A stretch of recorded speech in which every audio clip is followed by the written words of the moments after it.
TV news सबसे तेज। हमारे चैनल को देखने के लिए लाइक करें, शेयर करें और सब्सक्राइब करें और देखिए आज की ताजा तरीन खबर। भिवंडी तालुका ग्राम पंचायत खांडवल में गांव देव मंदिर का कलश रोहन का कार्यक्रम रखा गया था, जहां इस अवसर पर परम महात्मा बाल योगी श्री गुरुवर सदानंद महाराज बाबा के हाथों हुआ। तो वहीं पे गांव वालों ने उनका भव्य स्वागत किया, जो आप स्क्रीन पर देख रहे हैं कि उन्हें लोग किस तरह से उनके पैरों के तलों फूलों की चादर बिछा रखे हैं। और शाम को हव श्री चंद्रकांत महाराज सूर्यवंशी जी का लोगों ने कीर्तन का और प्रवचन का आनंद लिया। तो उसके बाद से महाभंडारा का भी वहाँ पे व्यवस्था किया गया था। जो भक्तगण आए थे सबने महाप्रसाद भी ग्रहण किया। इस अवसर पर भारतीय जनता पार्टी के नेता माननीय श्री श्रीकांत गायकर साहब भी उपस्थित थे। वो भी महात्मा श्री सदानंद महाराज का दर्शन किए और हजारों के तादाद में लोग उन्हें देखने के लिए दूर दूर से आए हुए थे, क्योंकि ये बहुत बड़े महात्मा हैं। इनका दर्शन बहुत ही मुश्किल से मिलता है। तो चलिए हम दिखाते हैं आपको वहाँ का कुछ दृश्य।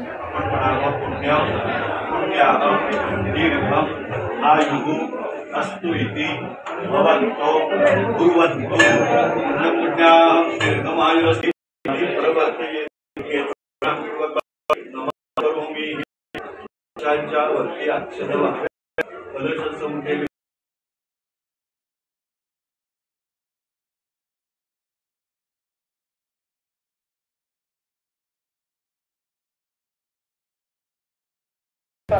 पात्रते करता संगती पाहिजे बसला कोण हरभऱ्याच्या पात्रामध्ये। परिणाम सरकार मान्य दुकानामध्ये गेलेला हरभराचा जो दाना होता तो दारुड्याच्या दाताखाली जाऊन त्याचा चकना झाला। बरोबर ना, चकनाच म्हणतात ना। आणि मंदिरात गेलेला तो प्रसाद झाला। आणि रस्योपजायते काय केलं फक्त त्यांनी फक्त संगती बदलली। एकाने कुसंगती केली, एकाने सत्संगती केली।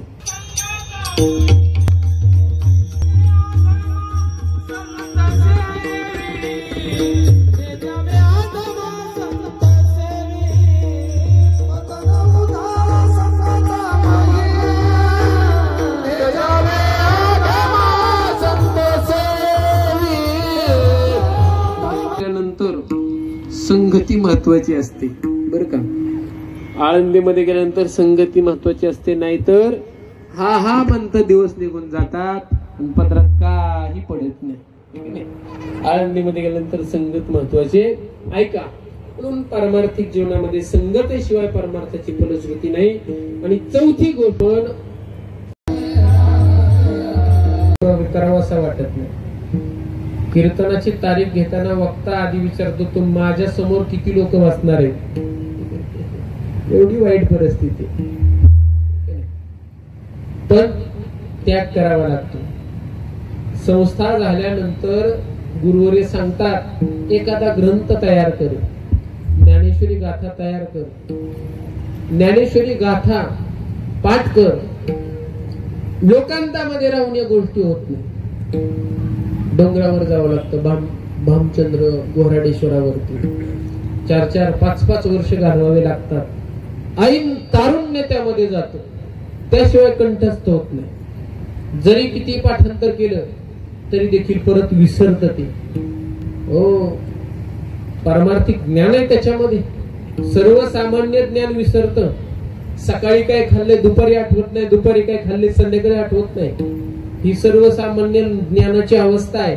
मग हे परमार्थातलं सर्वोच्च कोटीचं ज्ञान आहे, विसरायला वेळ लागत नाही। म्हणून जगाचा त्याग करावा लागतो। अष्टांगादी योग करावे लागतात. मी 2-3च गोष्टी सांगितल्या, अशा भरपूर आहेत. जवळजवळ 6 चरणाचा अभंग निळवरायांचा गवळणी प्रकरणातला विरळ.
परिवर्तन महत्वाचे, अतिशय महत्वाचे.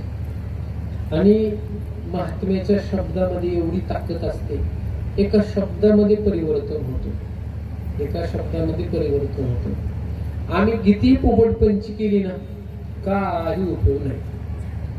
आमचे गुरुवर बंडतात्या कारळकर सांगतात, सध्या भरपूर वक्ते परिणाम नाही. का परिणाम नाही?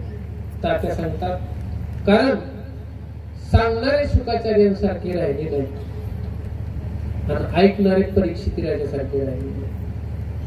मग आपल्याला शुकाचार्य व्हायचं नाही, आपल्याला परीक्षित व्हायचे, उत्तम श्रोता व्हायचे.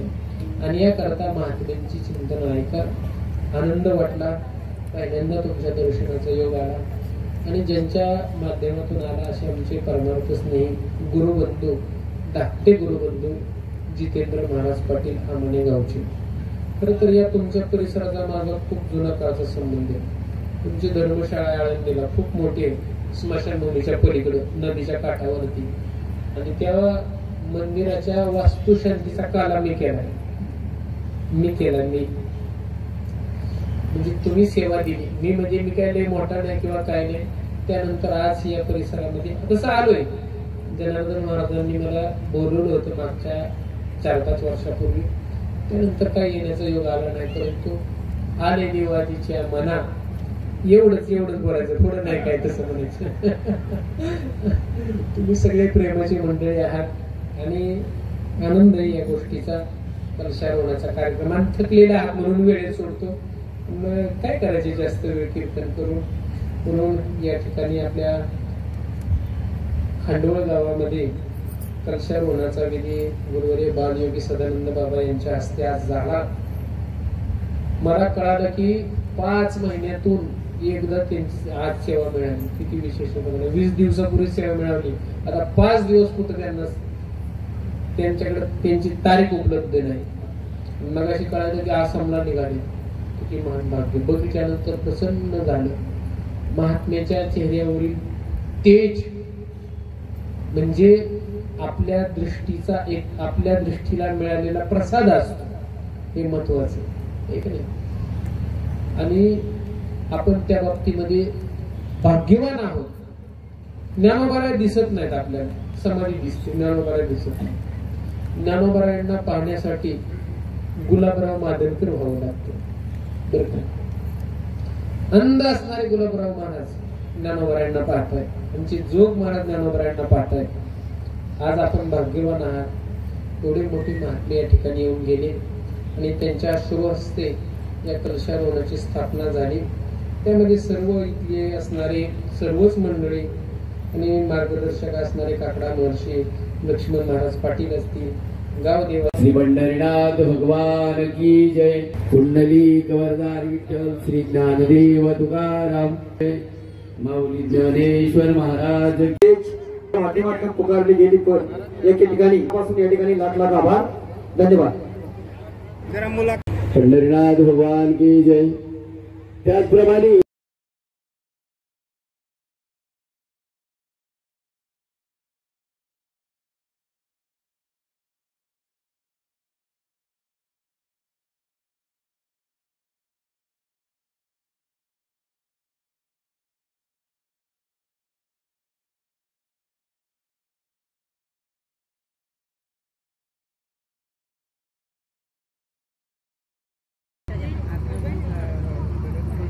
कार्यक्रम आयोजित करण्यात आलेला होता. संपूर्ण दिवसभर या कार्यक्रमाचं आयोजन करण्यात आलं होतं. कशा पद्धतीने सुरुवात आणि शेवट झाला? संपूर्ण दिवसभरामध्ये कोणकोणते कार्यक्रम आयोजित केले होते? माझं नाव श्री प्रकाश खातरू पाटील, खांडवळ गावचे.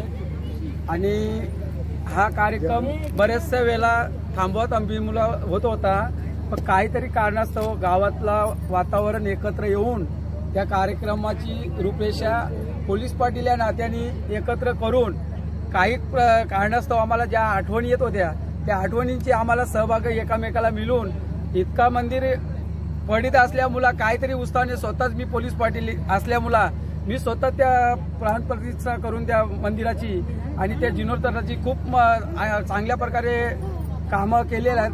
आणि इथे इतका आनंद वाटतं की आज या खांडवळ गावात माझ्या पूर्ण नातेवाईक, मित्रमंडळ, माझ्या मुली, माझ्या बहिणी आणि या इथे येऊन आणि जी पहिली सकाळची कलशरोहण विधी मिरवणूक झाली ती इतक्या आनंदात पार पडली का खूपच जोरात गजरात पार पडली. त्याच्यानंतर सदानंद महाराज येऊन इथे इतका मोठा दर्शनाचा सुख सोहळा आम्हाला मिळाला तर त्यांनी मनोगत आमचं सर्व खांडवळ गावचे उत्साहात म्हणजे पार पडलं आणि ग्रामस्थांनी पण एकत्र येऊन या कार्यक्रमाची खूप शोभा वाढवली. आणि नातेवाईकांनी पण एवढं बोलतो मी. जय हिंद, जय महाराष्ट्र, जय गावदेव.